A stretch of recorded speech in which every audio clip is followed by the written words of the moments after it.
Okay, so welcome to the Community and Sport Committee for the 18th of February 2025. Meeting started at 10:54. We'll start off with the attendance. We've got Councillor Doyle, we've got Councillor Antonelli, we've got Councillor Martin and Councillor Madden in attendance. We do have a couple of apologies. We've got from three of our normal members, the Mayor Teresa Harding, Deputy Mayor Johnick and Councillor Madsen. I look to grant a leave of absence for the three of them due to council business. Councillor Marnie Doyle seconds it. Yep, thank you. Got it, Teresa. Sorry. I'm just checking my facts before I spoke, Chair. I don't believe Councillor Doyle is a member of this committee. Oh. The chair appreciates your enthusiasm, Councillor Doyle. Sorry. So,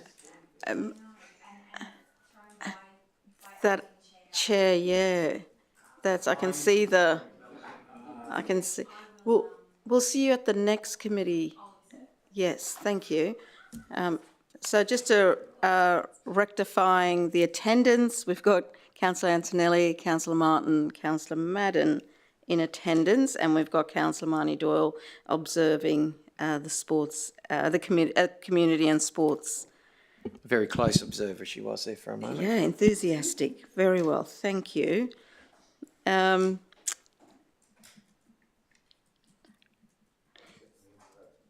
Sorry? Oh, thank you, Councillor Martin. So we'll move on to acknowledgement of country. I'll get Councillor Martin to do that. Sorry. Oh, we do. Oh, sorry. All in favour? Unanimous and carried. We're all getting ahead of ourselves here today. Geez, what is it? What did we drink at breakfast? Thank you very much. Acknowledgement of country, Councillor Martin. Ipswich City Council respectfully acknowledges the traditional owners as custodians of the land and waters we share.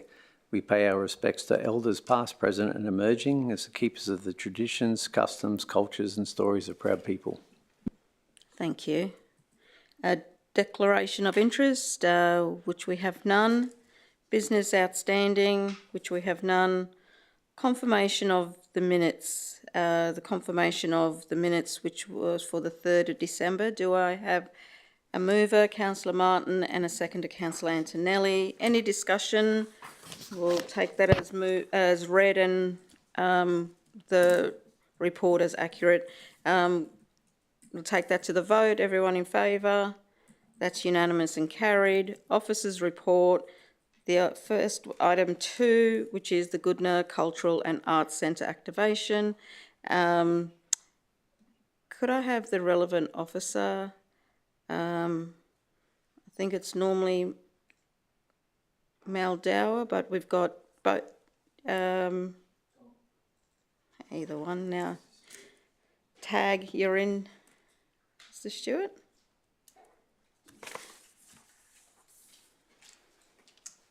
Thank you, Chair. Morning, Don Stewart, Manager, Community and Cultural Services. Thank you, Mr. Stewart. I just would like to, I really appreciate that now this centre is changing into, we're looking to name it a community centre. It was formerly a arts and cultural centre. Yep. And because of flooding, we can't lease this out again. Is that how? Well, in the 22 floods, the facility was inundated by water, by the floods.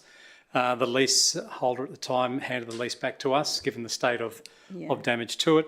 We were successful in the QRA funding application for works to rehabilitate that building, and we completed that in handover in early January this year.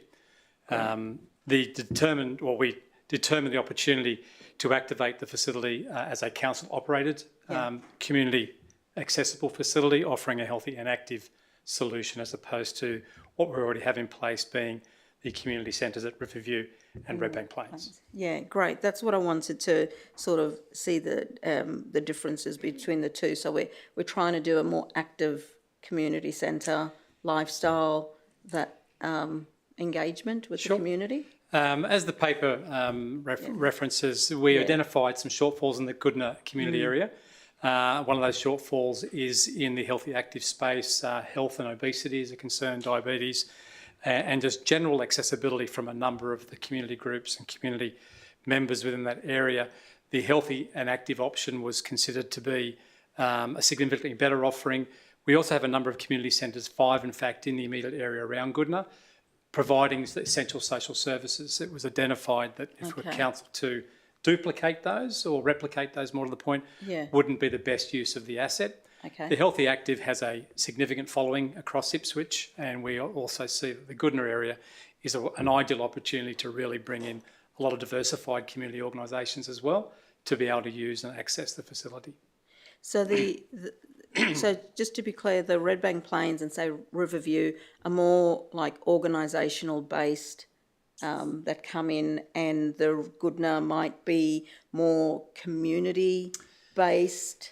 Oh, I think there's similarities in both. In that the principal model for all three of these venues is that council enable organisations to provide services from our facility. Yep. They might be social, they might be wellbeing, as they are in Redbank and Riverview, but in the healthy active space we see the ability to deliver programming that essentially drives healthy outcomes, as opposed to the traditional social services that our community centres do provide at Riverview and Redbank, which is 60s and better for argument's sakes at Riverview.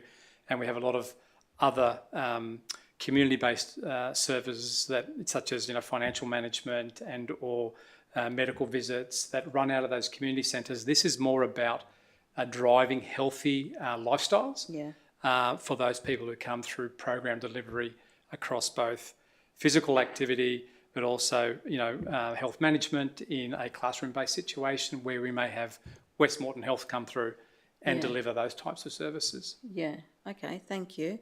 So I've got more of a good, clearer understanding. Does anyone else have any questions for?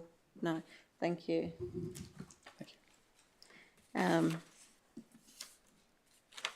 So the recommendation is that the report concerning the proposed activation of Goodna Cultural and Arts Centre at 6 Layard Street, Goodna, following the completion of the flood recovery works be received and the contents noted, which is great. And B, that the council rename the Goodna Cultural and Arts Centre as the Goodna Community Centre, so in line with our other two community centres. So I'll have, I'll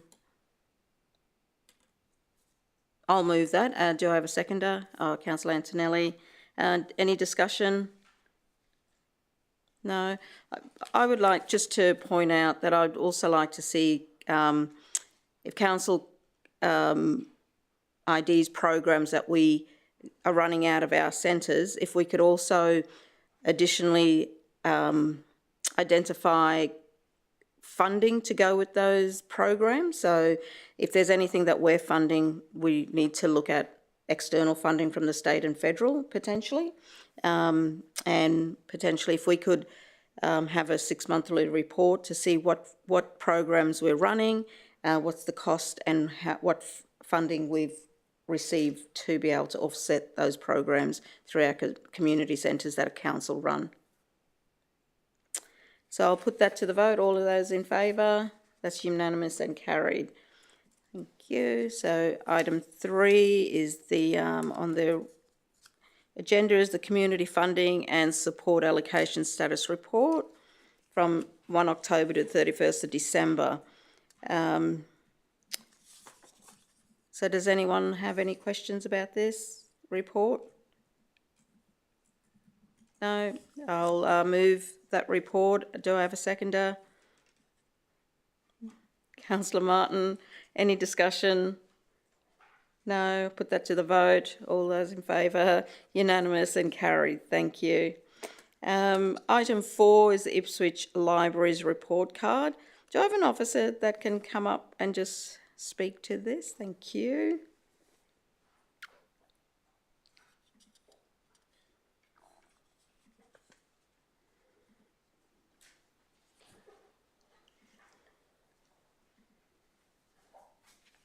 Good morning, Samantha Chandler, Manager of Libraries and Customer Services.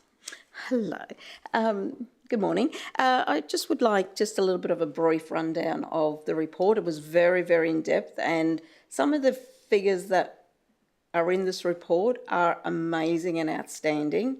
I would just like to, if you could just give us a little bit of a tidbit of the libraries, just shine some light on all the great work that we're doing. There is a lot of stats, so I'm not lots. going to quote No. stats.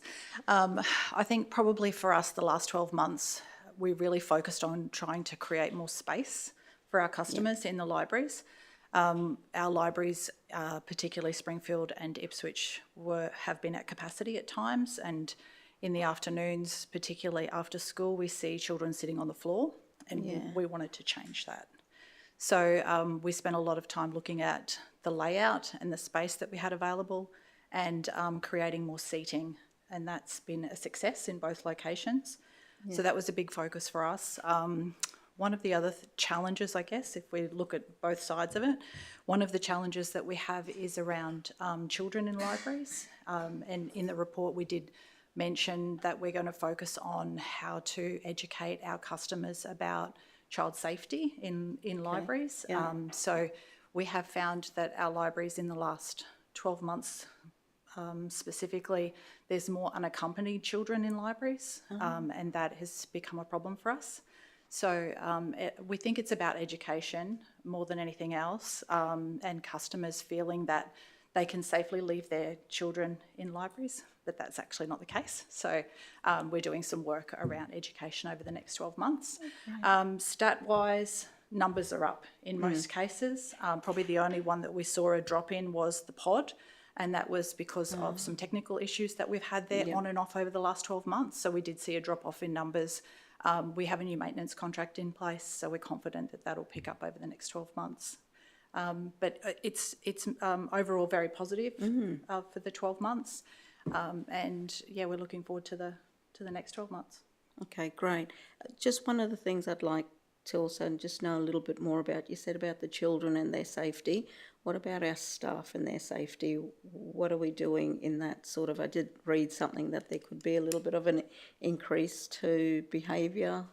Yes, so part of the changes that we made to the facilities was around removing things like booths or places where people could go to misbehave. Yep. So that's helped us. Okay, great. So making those changes has very much helped those spaces. We're doing a lot of work with our team around education, around customer violence and aggression, resilience. So we've spent a lot of time. State Library also provide us with a lot of resources. It's not just our libraries. So it's happening right across the country. So there's a lot of resources that they provide to us as well. So we're really allowing the staff the time to do training, upskilling, professional development, and really focusing on what we can control and what we can do. We have security measures in place in different locations. We have really good relationships with Springfield and Redbank Plaza around security in the shopping centres. So there's a lot of things that we have been doing, but we're really trying to support our people as much as possible and empower them to be able to deal with difficult situations. Awesome. Yeah, because everyone wants to feel safe when they're at work. Absolutely. Yes. So thank you very much. Have we got any? Oh, Councillor Antonelli's got a question. Yeah, I'll come back to that point with respect to children's safety. We do have signage, do we not? We do. When people enter the library that says that they're to remain accompanied? Absolutely, we do. Yeah, yes, we have signage. So we have conditions of entry. We have information on our website. Unfortunately, people just see, I guess there's two sides to it. They believe that the library is a safe space, which is great, but not for children under 12, unaccompanied. Yeah. Well, just to put on record, it is a safe place, but it is a safe place to bring your children and share with your children. It's not a daycare centre or a place to leave your children. That's right. So yeah, just yeah, you do provide great spaces, so thank you. Councillor Madden? Oh, thanks for coming in today. Just okay. a question about the Rosewood Library. Yes. I know the roof has been fixed, that's Yes. all done now, but with our previous discussions, there was some talk about renovations on the ground floor, Yes. particularly the southwest corner. Yes. Do we have a date when those renovations We don't have a date at this stage, so it's still in planning. So we have some additional work to do to have that ready. So it won't be this financial year, Okay, most likely towards the end. So of this planning year. this financial year, hopefully build Delivery, next yes. financial year. Thanks very much. Yes, and that's one of those areas where we have some behavioural issues, so we're trying to fix that. Great. And if there's no other questions, thank you very much for your you. time today. Thanks. Great. So if I have I'll move that report. Do I have a seconder? Thank you, Councillor Madden. Martin. Oh, you guys with your M's. Madden, Martin, Madsen. Discussion? Anyone discuss? No? So I would just like to say on the weekend I went to the summer reading club program down at Springfield, and the amount of little kids that over the summer sign up to be able to do reading, and and I'm hoping that it's not a lost art, but by the number of little kids that turned up, I don't think it is. This program's been running for 26 years through council, so it's very much a successful program. Like a lot of our programs in the libraries, I think they're just absolutely sensational, and it's matching the numbers. just to highlight just a couple, we had in the September holidays 23,000 people come through the library. Just a couple of things that we don't think about, but the e-book loans, 61,000 e-book loans and 69 e-audio books. I need some audio books sometimes. I just think that the library is a special place in our community. It is something that we really like. Everyone loves free stuff. The library is free, and I'm going to ask my councillors, do you have a library card? If not, join up now. I'm their spokesperson, so get in there, sign up, let's get the library card, and let's support our library. So if there's no other discussion, I put it to the vote. All those in favour? That's unanimous and carried. Thank you. Notice of motion. We don't have any notice of motions. Matter arising. There are nil. Any general business? No? Great. What is the time? 11:11. All right, so we'll break for 10 minutes and we'll come back for the Economic and Cultural Development Committee at 11:21. So, great, we'll close the meeting at 11:12. Thank you very much for everyone participating.